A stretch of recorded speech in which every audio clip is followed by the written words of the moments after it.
वर्तमान में जो प्रतियोगी परीक्षाओं की तैयारी कर रहे हैं उनके लिए एक ज्वलंत मुद्दा है नॉर्मलाइजेशन, जिस पर चर्चा करते हैं शिक्षाविद नरपत जी जानी से। सर, स्वागत है आपका। धन्यवाद सर। विद्यार्थियों के लिए वर्तमान में एक बड़ी प्रॉब्लम चल रही सर। नॉर्मलाइजेशन के नाम पे कई विद्यार्थी ऐसे होते हैं जिनका योग्यता नहीं है, योग्य नहीं है, उनका चयन हो जाता है, और जो योग्य विद्यार्थी है वो पीछे रह जाता है। कि अलग अलग पारी में पेपर होता है, एक विद्यार्थी के 20 नंबर बढ़ा देते हैं, एक के 10 घटा देते हैं, 30 का फासला, जहाँ पॉइंटों के फासले में भी यूं बड़ा खेल होता है, तो 30 नंबर तो बहुत बड़े होते हैं। भयंकर समस्या चल रही है। इसके कोई नियम है या मन मर्जी से शुरू किया? इसका नियम अभी तक किसी ने बताया है नहीं। रिजल्ट वाले ने रिजल्ट जारी कर दिया कि हमने नॉर्मलाइजेशन किया, कैसे किया, किस आधार पर किया, उसका कोई प्रूफ नहीं है। नंबर बढ़ा दिए, जैसे अभी पशु परिसर एग्जाम में था, पहले एक बार नॉर्मलाइजेशन हुआ, फिर उन्होंने स्वीकार किया कि हमसे गलती हुई, ये गलत हुआ, रिजल्ट रिवाइज करेंगे। अब रिजल्ट रिवाइज किया, वही फिर वापस एक मार्कशीट तो ऐसी है कि उसके पूरे में से पूरे हो गए 150, नॉर्मलाइजेशन करके बढ़ा दी, उसके 20 एक बढ़ाए पूरे कर दी, जैसे का पेपर था उतने ही उसके नंबर आ गए। एक सवाल भी गलत नहीं है इसका मतलब? हाँ, उसका कोई सवाल नहीं गलत है, बराबर पूरे नंबर है। मतलब वो बोर्ड के बराबरी की योग्यता का है, जो पेपर बनाया वैसे ही उसके नंबर आए। अधीनस्थ बोर्ड में ये ज्यादा समस्या आ रही? अभी राजस्थान में अधीनस्थ बोर्ड में ये समस्या आ रही है। आरपीएससी ने पहले ऐसा ही भर्ती में एक में किया था, उसके बाद तो आरपीएससी ने ऐसा किया नहीं है। अधीनस्थ बोर्ड ने अभी पशु परिसर में किया है, और उसके बाद में अभी ये बीएसटीसी की परीक्षा, ये अधीनस्थ बोर्ड ने नहीं करवाई थी। बीएसटीसी की परीक्षा में ऐसा हुआ था कि 2 पारी में करवाई थी। हर वर्ष बीएसटीसी की परीक्षा 1 पारी में हो जाती, संभव होती, इतने साल से संभव थी। इस बार उन्होंने कहा कि संभव नहीं है, 2 पारी में करवाई, 2 में करवाई, और इस बार नॉर्मलाइजेशन हुआ। इसमें भी कईयों के 40-40 अंक बढ़े। 40 अंक बढ़ना मतलब एक बहुत बड़ा फासला होता है विद्यार्थी के लिए। कैसे कवर करेगा? कितना ही पढ़ने वाला कितना ही पढ़ने वाला नहीं कर पाएगा। 40 अंकों का फासला मतलब एक सीधा देकर ये एक नकल ही है। 40 नंबर आप किसी को सीधे सीधे दे रहे हो, इससे तो वो भरपाई तो नहीं कर पाएगा, पॉइंटों में रह जाते हैं विद्यार्थी। तो अब जो बड़ी समस्या आ रही है, जो चतुर्थ श्रेणी भर्ती जो आ रही है, इसमें ज्यादा विद्यार्थी बैठे। बिल्कुल, इस भर्ती में 25 लाख विद्यार्थी बैठेंगे। और अधीनस्थ बोर्ड ने यह भी बताया कि इस परीक्षा को हम 8 पारियों में करवाएंगे। 2-3 दिन लगेंगे? हाँ, 4 दिन लगेंगे, एक दिन में 2 पारी करवाएंगे। वो 8 पारियों में पेपर होगा, तो मतलब बहुत बड़ा खेल हो जाएगा। अब पता नहीं किसका घटा दें किसका बढ़ा दें। हाँ, नॉर्मलाइजेशन में कोई फिक्स 8 नहीं, पारी में से मर्जी है उसको आगे पीछे कर दे, बिल्कुल इसका कोई नियम नहीं है। और पारी अलॉट भी कैसे होती है वो भी बोर्ड जाने, उनके हिसाब से पारी अलॉट होती है। अभी पशु परिसर में यह था कि एक पारी में से, छठी पारी में से, एक पारी में से 70% विद्यार्थियों का सिलेक्शन हुआ, बाकी 5 पारियों में से केवल 30% का चयन हुआ। ये सरासर अन्याय। ये रोल नंबर आवंटित करते हैं ना, उस समय कोई घोटाला तो नहीं कर रहे हैं? जिनको घोटाले में शामिल करना है उनको एक पारी में डाल दो और उन्हीं को नॉर्मलाइजेशन में ले लो। ये घोटाले की बू तो नहीं है? ये करने वाले ही जाने। होता सिलेक्शन तो उनका ही होता है, एक ही पारी वालों का सिलेक्शन होता है। अधिकतम रिजल्ट आया, ये सबके सामने है, उसमें आया भी है भी 70% विद्यार्थी जो चयन लिस्ट है उसमें एक ही पारी के, 30% बाकी 5 पारियों के विद्यार्थी। ऐसा ही भर्ती में भी ऐसा हुआ था, एक पारी से बहुत अधिक चयन हुए थे और बाकी पारियों से कम हुए। अधीनस्थ बोर्ड या जिम्मेदार लोग जो परीक्षा आयोजन करा रहे हैं उनका मानना है कि 25 लाख लोगों की परीक्षा एक दिन करवाना संभव नहीं है। दूसरी ओर ये 1 नेशन 1 इलेक्शन की थ्योरी पर काम करेंगे। हाँ, तो फिर वो कैसे संभव है? वो संभव तो उन्होंने वही तो एक तरफ बात कर रहे हैं कि हम एक दिन में पूरे राष्ट्र के चुनाव करा दे। दूसरी बात कब क्या है कि हम 25 लाख का परीक्षा नहीं करवा रहे। हाँ। और इधर ये बोर्ड के एग्जाम चलते हैं, ये एक दिन में करवाते हैं। जैसे माध्यमिक शिक्षा बोर्ड करवाता है 12th क्लास का या 10th class, 10th board exam होता है, जैसे एक दिन में बच्चे भी तो ज्यादा बैठते हैं। हाँ, बहुत ज्यादा बच्चे बैठते हैं, उनका होता है एक दिन परीक्षा होती है। परीक्षा तो संभव है, सरकार यदि चाहे, बोर्ड चाहे कि भाई एक दिन परीक्षा करवानी है तो आप परीक्षा करवाओ, आप विद्यार्थियों से फीस ले लो। संसाधन नहीं है, फीस ले लीजिए, आप 500 रुपये ले लीजिए फीस, आप 1000 रुपये ले लीजिए। लेकिन बच्चा ये चाह रहा है कि मेरी परीक्षा फेयर हो और मैं यदि ईमानदारी से पढ़ रहा हूँ तो मेरा चयन होना चाहिए। आप परीक्षा लेके ही करवाओ, संसाधन हो अच्छे, आप सीसीटीवी कैमरे लगा दो, फैकल्टीज बहुत सारी है जो उनकी आप ड्यूटी लगा दो, सेंटर अच्छे बना दो, उसके ऊपर 2-4 आदमी एक्स्ट्रा लगा दीजिए जो आपकी पूरी निगरानी रखे, तो संभव है, सब संभव है। संभव नहीं ये बात ही नहीं है। लोकसभा विधानसभा के चुनाव भी तो करवाए। हाँ, एक ही दिन में करवाए, तब प्रशासनिक अमला कहाँ से आया? प्रशासन ही पूरा था, प्रशासन तो है ही, वो सबको लगा देते हैं तो वो आराम से चुनाव होते हैं और पूरे दिन होते हैं। फेयर चुनाव एक दिन में करवाते हैं, वो पूरे लोकसभा के करवाते हैं, पूरे विधानसभा के करवाते हैं। हालांकि इसमें 12वीं पास सारे फॉर्म भरने योग्य हैं। हाँ, लेकिन ज्यादातर तो वही बच्चे हैं जो 12वीं पास की है या कॉलेज में पढ़ रहे हैं। ग्रेजुएट ही नहीं है, वो ज्यादातर बच्चे हैं, यानी 12वीं पास जैसी है। 12वीं पास ही है। तो 12वीं बोर्ड और 10वीं बोर्ड करवाना संभव है। सरकार का कहना या तो है कि ये फेयर नहीं हो रहा है, हाँ। माध्यमिक शिक्षा बोर्ड की परीक्षाएं ठीक नहीं हो रही है, ठीक नहीं हो रही फिर तो। या ये तो ये तर्क है। हाँ। अथवा अगर ठीक हो रही है तो ये भी करवाना संभव है। आप क्या मानते हैं? बिल्कुल ये करवाना संभव है, यदि सरकार चाहे तो संभव, और है भी कुछ नहीं उसको, मतलब एक दिन में करवाने के लिए आपको पूरी व्यवस्थाएं देखनी होती है, तो आपको 10 दिन पहले से उसकी व्यवस्थाओं पर काम करना होगा। एक दिन में करवाई जा सकती है। आप सेंटर थोड़े से बढ़ा देंगे तो संभव है, एक ही दिन में एक ही पारी में संभव ही है। जैसे 12-13 लाख या 15 लाख की परीक्षाएं तो सरकार ने कई बार एक दिन में करवाई भी है, तो इस बार संख्या थोड़ी सी ज्यादा, जैसे 25 लाख है, थोड़ी ज्यादा। हाँ, तो एक ही दिन में किया जा सकता है, संभव है। और विद्यार्थियों की यही मांग है, सारे विद्यार्थी यही कहते हैं कि ये नॉर्मलाइजेशन यहाँ खत्म किया जाए और परीक्षा एक ही पारी में करवाई जाए। हमारे आप चाहे फीस ले लो, 500 ले लो, 1000 ले लो, 2000 रुपये फीस रख लो, लेकिन परीक्षा एक पारी में करवाओ बस। ये मांग है सब, ये सबकी मांग है। ये शुरुआत कैसे हुई और इसका समाधान क्या है आपके अनुसार? नॉर्मलाइजेशन की शुरुआत पिछले काफी समय से, ये संख्या बढ़ाने के चक्कर में पता नहीं इनका कोई विशेष तर्क है, ना इनका कोई फॉर्मूला है, तो इन्होंने बताया नहीं। कानून ऐसा कुछ है नहीं, ना इन्होंने कोई फॉर्मूला बताया कि भाई हम इस फॉर्मूले से कर रहे हैं। पेपर का स्तर के ये सरल है, ये हार्ड है। सरल बनाने वाले कौन? वही बनाने वाले। पेपर का तरीका क्या होता है? आप भी पेपर बनाते होंगे, 8वीं बोर्ड 10वीं बोर्ड के भेजते होंगे। पेपर का तरीका क्या है? सबसे पेपर मांगते हैं, सबसे लेते हैं, उसके बाद में टीम बैठती है, मॉडरेट करती है, सिलेक्शन और एक मध्य का पेपर निकालते हैं, फिर वो बंद लिफाफे में देते हैं कि इनमें से कौन छपेगा। पर इसमें जाते जाते तीनों में से कोई छप सकता है। फिर एक ही समिति तय करती है, तो पेपर जो है सरल कैसे है, हार्ड कैसे? वही, उनका कोई मापदंड नहीं है। पेपर सरल हार्ड का कोई मापदंड नहीं, ऐसे ही अपने हिसाब से उन्होंने मापदंड बनाए, उसका रिजल्ट निकाल दिया। पेपर बनाने वाले यही लोग और नॉर्मलाइजेशन का सुझाव देने वाले भी यही लोग, यही सरल और हार्ड साबित करने वाली टीम है। वही, अब वो अलग बनाए क्यों? फिर सरल क्यों, हार्ड क्यों? आप एक जैसा ही बनाओ, या तो आप पेपर ही एक जैसा बनाओ। यदि एक जैसा मान लीजिए एक रूपता संभव नहीं है, तो आप एक दिन में परीक्षा कराओ, सबके एक पेपर दो, चाहे हार्ड दो चाहे सरल दो, लेकिन दो तो एक ही टाइम में। संभव कैसे नहीं? संभव है, संभव तो है, संभव नहीं। इसका मतलब क्या है? जैसे 10वीं 12वीं पेपर आउट होता है और उसकी परीक्षा वापस होती है, तो अगला पेपर जो आपने दिया तो वो सरल दे दिया, नॉर्मलाइजेशन वहां भी होना चाहिए। या बहुत सारी परीक्षाओं में पेपर आउट हो जाते हैं, एक पेपर होता है, एक पेपर आउट होता है भले, और बाकी विषय का हो गया या सामान्य ज्ञान वाला हो गया, फिर वापस कराते हैं। तो नॉर्मलाइजेशन कब करते हैं? कभी कुछ सेंटरों की परीक्षा रद्द करते हैं, सेंटर विशेष 4 सेंटर की परीक्षा रद्द की जाती है, दोबारा होती है, एक जिले की रद्द की जाती है, तब तो नॉर्मलाइजेशन नहीं होता।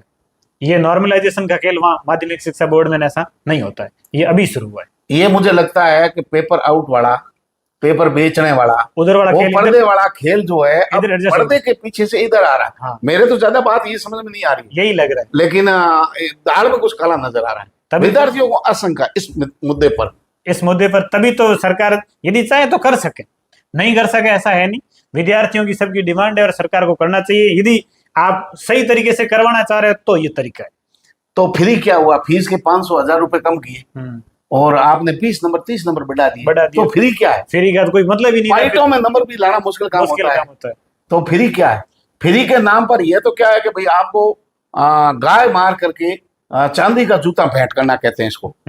मतलब किस तरीके से 500-1000 रुपए बच्चों के कम करके और फिर नॉर्मलाइजेशन के नाम पर चांदी का जूता मार रहे हैं बेरोजगारों के सिर पर। हाँ, उसका सिलेक्शन होता नहीं है। आपके परीक्षा फ्री करो, इससे क्या होता है कि परीक्षा फेयर भी तो होनी चाहिए, फेयर होनी चाहिए। हाँ, फ्री नहीं है, फेयर होनी चाहिए, फेयर होनी चाहिए। फ्री कोई जरूरी नहीं है। आप फीस लो, 500 रुपए लो, 1000 रुपए लो, कोई दिक्कत नहीं, बच्चा देगा। आज से पहले परीक्षाओं में फीस होती थी सरकार की, और फीस देते थे बच्चे, कोई दिक्कत नहीं थी। परीक्षाएं होती थी और अच्छी तरीके से होती थी, एक ही पारी में पेपर होते थे सारे, कोई दिक्कत नहीं थी। अब ये जो शुरू हुआ ये थोड़ा सा गड़बड़ है। आप जुड़े हुए हो तो आपके पास तो ये समस्याएं बच्चे व्यक्त करते होंगे रोजाना इस समस्या से। अब बच्चों को जैसे कई बार अपन सलाह भी देते हैं कि बच्चों को भाई ये तैयारी करनी चाहिए, तो फिर वो कहते हैं तैयारी करेंगे कैसे? सिलेक्शन तो होगा नहीं। सिलेक्शन जिसकी किस्मत होगी उसका होगा। किसी के 50 बढ़ जाएंगे, किसी के 10 घट जाएंगे, 60 नंबर का फासला आ जाएगा। हम कैसे तय कर पाएंगे? ये भी तो एक जुए की तरह है ना। ये एक जुआ हो गया। आप जुआ लगा रहे हैं, आपका भाग्य 6ठी पारी में नंबर आ गया, आपका भाग्य दूसरी में आ गया, और वही नॉर्मलाइजेशन के आंकड़े आ गए उसमें। तो ये मतलब जुआ खेलना सिखा रहे हैं। ये प्रतिस्पर्धा रही नहीं। प्रतिस्पर्धा का मतलब क्या है? प्रतिस्पर्धा खत्म हो चुकी, जुआ है। जिसकी किस्मत अच्छी है वो उस पारी में आ जाएगा। आप लगाओ, आपका लक अच्छा है तो आप उसमें आ जाओगे, बढ़ाने वाले में। बढ़ाने वाले। आपका भाग्य काम नहीं कर रहा तो मेहनत कितनी करो, आप घटाने वाले के 30 नंबर के शिकार हो सकते हो।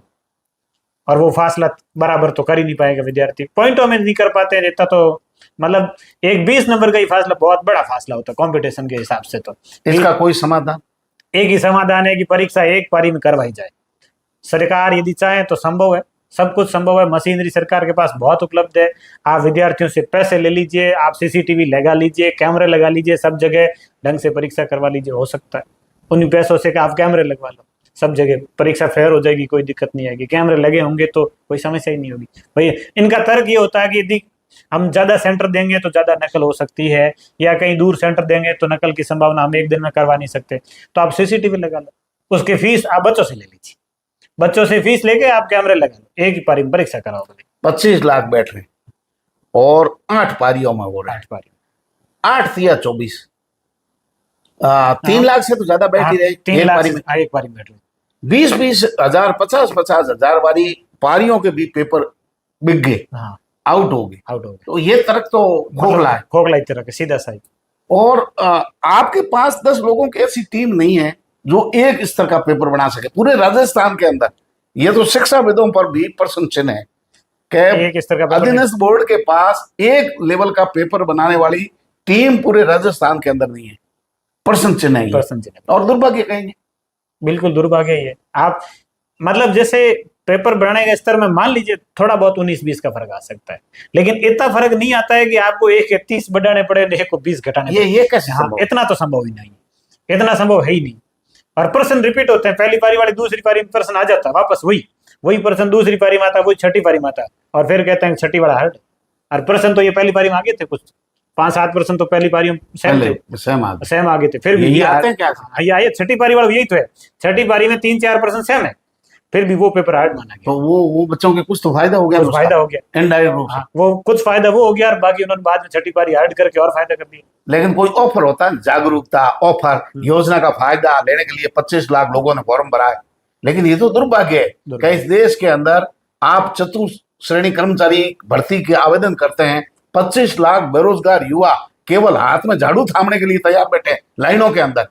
तो क्या शिक्षा का स्तर रह गया है और क्या भर्तियां हो रही है बेरोजगार और शिक्षाओं के अंदर? शिक्षा जो पढ़ रहे हैं उनके अंदर क्या है, आप बताइए। मतलब बुरे हालात है, प्रतिस्पर्धा इतनी बड़ी हुई थी, विद्यार्थियों की संख्या, बेरोजगारी बहुत ज्यादा है, तैयारी करने वाले बहुत ज्यादा है, भर्तियां कम आती है, इसलिए अब ये एक बड़ी भर्ती आई है।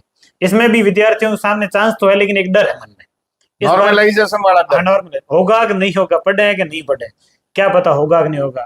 अब वो एक दिन में 3 लाख का, एक पारी में 3 लाख का पेपर, 3 लाख का पेपर करवा, वही आरपीएससी अभी आरएस प्री में जैसे 7-8 लाख का तो करवाए एक दिन।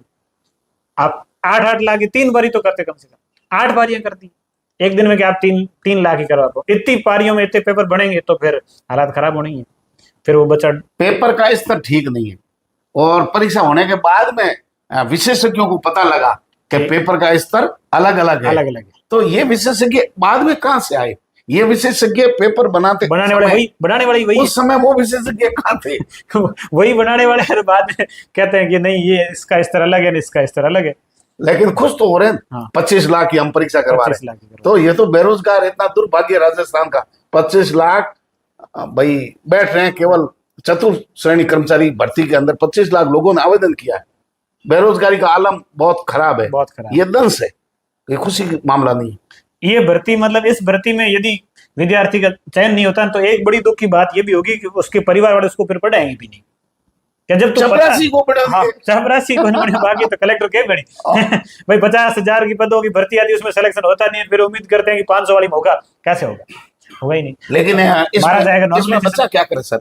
अगर 30 नंबर आगे पीछे नॉर्मलाइजेशन के नाम पर अगर हो गए तो बच्चा बेचारा क्या करेंगे? ये तो आत्महत्याओं के लिए उकसा रहे हैं लोगों को, बिल्कुल एक तरीके से हतोत्साहित कर रहे हैं। इस तरीके की भर्ती में 50 नंबर 30 नंबर का अगर अंतर आता है, 12वीं पार वाला बच्चा है जो 12वीं पास परीक्षा दे रहा है, उसके नॉर्मलाइजेशन अगर 30 बढ़ गए, और जो आरएस की तैयारी कर रहा है उसके 30 घट गए, तो बेचारा 12वीं पास वाले से ही पीछे रह गया, आरएस की तैयारी करने वाला पीछे रह गया। और उसके पेरेंट्स इस बात को स्वीकार नहीं करेंगे, ऐसा कुछ हुआ कि नहीं ये तो पढ़ा नहीं, और अपना अपने पाड़े में सोरो भी नंबर 12 लगे था ये तो यार तेरा आया कोई तेरा या कोई मतलब ये कुंठाग्रसित होंगे बच्चे इसमें। बहुत मतलब बुरे हालात होंगे इस भर्ती के बाद, बुरे हालात होंगे ये 8 पारियों पेपर, फिर हालात बहुत खराब हो जाएंगे पढ़ने वाले विद्यार्थियों के साथ में। अब बच्चों से पूछते भी तो है ना कि आप किसकी परीक्षा देने जा रहे हैं। बच्चों के फिलहाल तो एक ही टारगेट है कि एक बार जॉब लग जाए, बस ये लक्ष्य यही है। उनका तो ठीक है, छोटी से बड़े जाएंगे, लेकिन जिस योग्य हैं, जो डिग्री लेके बैठे हैं, उनके अनुसार भर्तियां नहीं आ रही है, तभी तो भाग्य इसमें अजमा है। खुशी से इसका फॉर्म कौन भर रहा है बताइए सब? कोई नहीं भर रहा है, सबके मतलब अलग भर्तियां है, नहीं एसटीसी आती, है, बीएड है, जिसकी तैयारी कर रहा है अलग अलग है।